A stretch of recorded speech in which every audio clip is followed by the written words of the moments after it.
আসসালামু আলাইকুম। আশা করি সকলে ভালো ছিল। আলহামদুলিল্লাহ আমি ভালো আছি। মোবাইল থেকে পিসিতে ডাটা ট্রান্সফার করতে যে কেবলের ঝামেলাটা, আজ আমি এমন একটি অ্যাপস নিয়ে আলোচনা করব এই ঝামেলাটা করতে হবে না আপনাদের। সেজন্য সর্বপ্রথম আপনারা গুগল প্লে স্টোর থেকে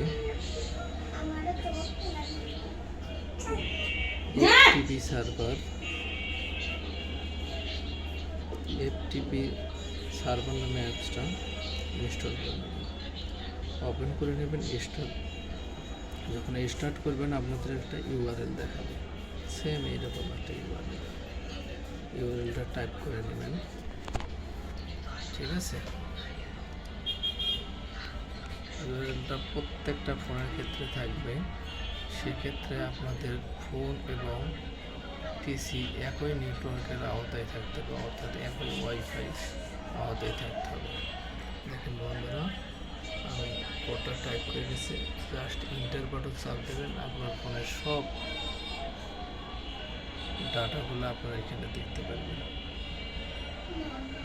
এখানে দেখেন আমি ফোন ওপেন করতেছি, ক্যামেরা গিয়ে যাইতেছি, আমার ফোনের যাবতীয় ছবি সব দেখেন।